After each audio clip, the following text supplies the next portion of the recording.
প্রথমত হচ্ছে গণঅভ্যুত্থান পরবর্তীতে একটা সরকার, সেই সরকারের কিছু সীমাবদ্ধতা থাকে। আইন শৃঙ্খলা রক্ষাকারী বাহিনীর মরালিটিটা একেবারে দুর্বল থেকে দুর্বলতর হয়েছে। স্বল্পতা তো আছেই।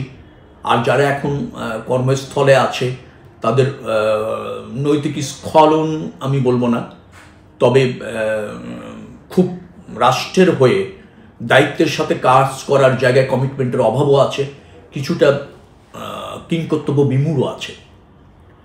এবং এটা গণঅভ্যুত্থান পরবর্তীতে পৃথিবীর যেখানে হয়েছে না কেন এই ধরনের একটা সংকটকালীন সময় থাকে।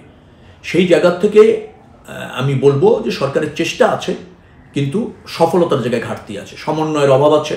দ্বিতীয়ত আরেকটা জায়গা আছে যে যারা বিপ্লবের বা গণঅভ্যুত্থানের মাধ্যমে যে সরকারটির পতন হলো, সে ফ্যাসিবাদী সরকারের একটি অংশ অদৃশ্য হয়েছে মাত্র, হয়তো দেশের বাইরে অথবা লুকিয়ে আছে।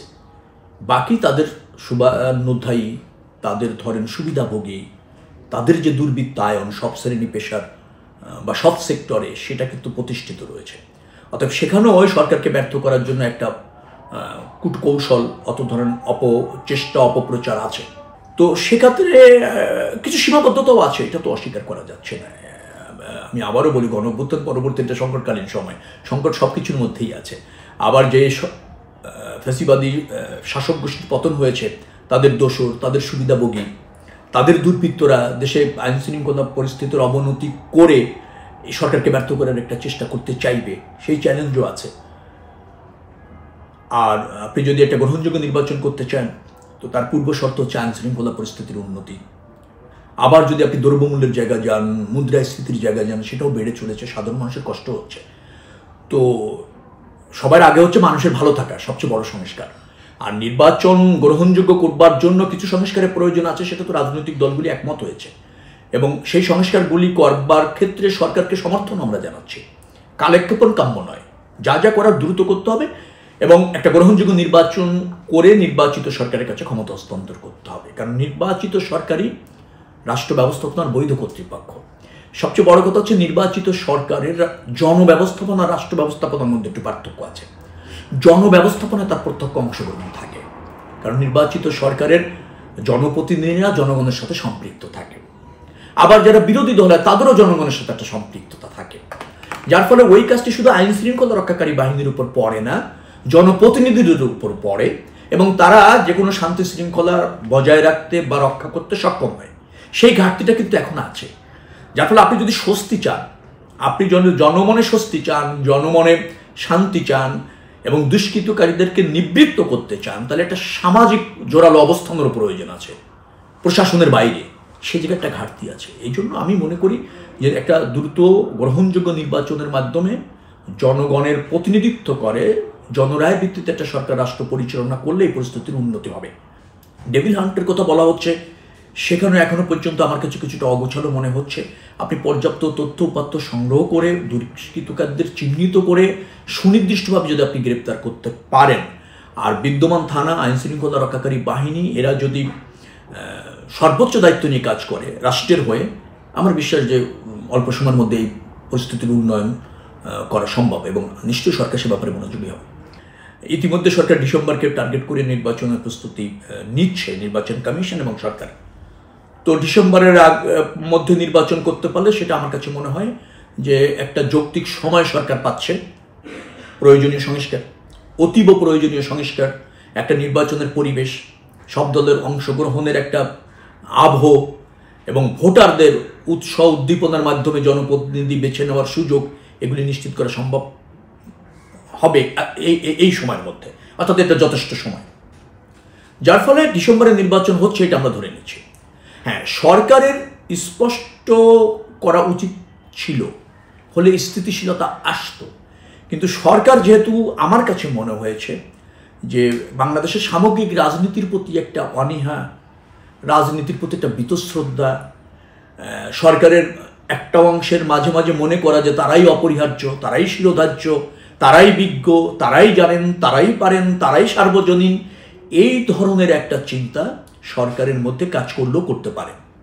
যার ফলে তারা হয়তো চেষ্টা করতে চেয়েছে যে রাজনীতিবিদদের উপর আস্থা আরেকটু দেরিতে রেখে তারা বাংলাদেশে স্মরণীয় বরণীয় হয়ে একটা স্বর্ণ সময় পার করতে পারে কিনা রাষ্ট্র ব্যবস্থাপনার ক্ষেত্রে, কিন্তু সেটা ব্যর্থ হয়েছে এই কারণে প্রকৃতপক্ষে গণতন্ত্র এবং জনগণের রাষ্ট্র ব্যবস্থায় প্রত্যক্ষ অংশগ্রহণের একমাত্র মাধ্যম নির্বাচিত সরকার।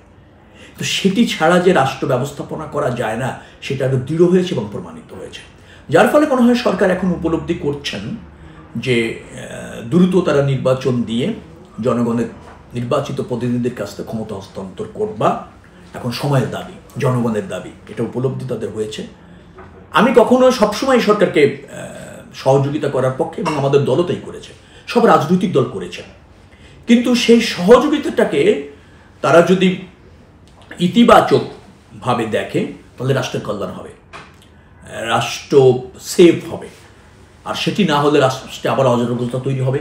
অরাজকতা যদি তৈরি হয়ে যায় তাহলে যারা ফ্যাসিবাদে যে পতন হয়েছিল তারা আবার স্বমহিমায় ফিরে আসতে চাইবে, কারণ তারাও চায় একটা অরাজক পরিস্থিতি, একটা অকার্যকর রাষ্ট্র। তো অকার্যকর পরিস্থিতি এবং অকার্যকর ব্যবস্থাপনা যদি রাষ্ট্রে চলে তাহলে সেটা কারোর জন্য কল্যাণ হয় না। আমরা একটা বৃহত্তর স্বার্থে, বৃহত্তর লক্ষ্যে কিন্তু ঐক্যবদ্ধভাবে জাতিকে মুক্ত করেছি নতুন বাংলাদেশ বিনির্মাণ করার জন্য। সংস্কারের জন্য বিএনপি 31 দফা আপনি জানেন যে রূপরেখা অঙ্গীকার করেছে। তো এর চেয়ে বড় সংস্কার আর কি হতে পারে আমার জানা নেই। সেটা শাসনতন্ত্রের সংস্কারের কথা আমরা বলেছি, শাসন কাঠামোর সংস্কারের কথা আমরা বলেছি, অর্থনৈতিক সংস্কার, সামাজিক সংস্কার, রাজনৈতিক দলের সংস্কার, মানবিক বাংলাদেশ, গণতান্ত্রিক বাংলাদেশ যেভাবে নিশ্চিত করা যায় আমরা বলেছি।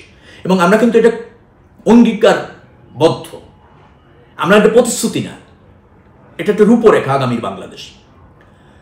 তো তার কিছু অংশ যদি এই সরকার মনে করে যেটা নির্বাচন গ্রহণযোগ্য করবার জন্য প্রাসঙ্গিক, এখনই করতে পারে তারা, আমাদের সমর্থন রয়েছে এবং অন্য রাজনৈতিক দলের সমর্থন রয়েছে। আমাদের 31 দফার বাইরে কোনো সংস্কারের কথা এখনো তো কোনো রাজনৈতিক দল বলেনি, এবং অন্তর্বর্তীকালীন সরকারও বলেনি যে না এখানে আরও একটি সংস্কার যুক্ত করার প্রয়োজন আছে এবং সেই সংস্কারটি এইরকম, তা কিন্তু বলেনি। তো বিএনপি তো 2 বছর আগের থেকে সংস্কার চাইছে, তো আমাদের সহযোগিতা আছে, আমরা সর্ববৃহৎ রাজনৈতিক দল।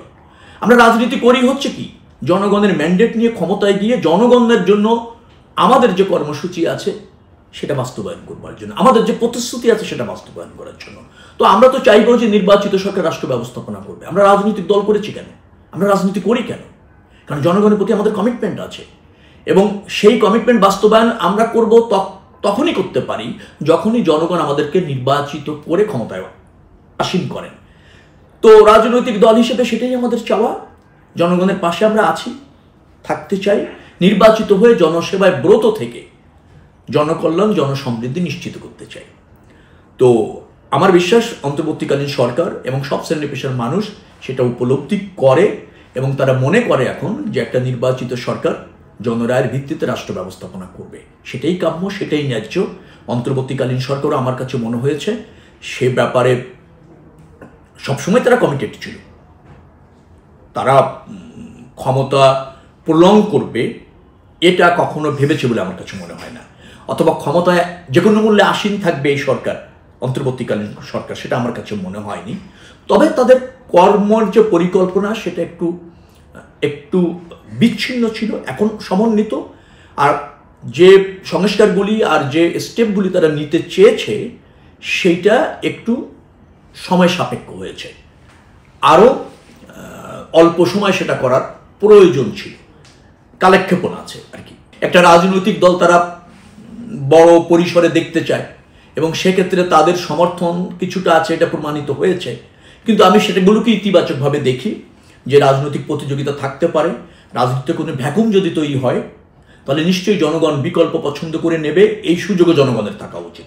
নতুন রাজনৈতিক দল নতুন আদর্শ নিয়ে আসলে জনগণের অপশনের সংখ্যা বাড়ে এবং বেস্ট অপশন বেছে নেওয়ার সুযোগ তৈরি হয়। অতএব স্বাগত সেটাকে, গণতন্ত্রের জায়গা থেকে আপনার বহুদলীয় শাসন ব্যবস্থা যদি বলেন, বহুদলীয় গণতন্ত্র, প্রতিযোগিতাপূর্ণ গণতন্ত্র, জবাবদিহিমূলক গণতন্ত্র, সেজন্য তো আপনার রাজনীতির অবাধ বিচরণ বা অবাধ বিকাশ হওয়ার সুযোগ প্রয়োজন আছে।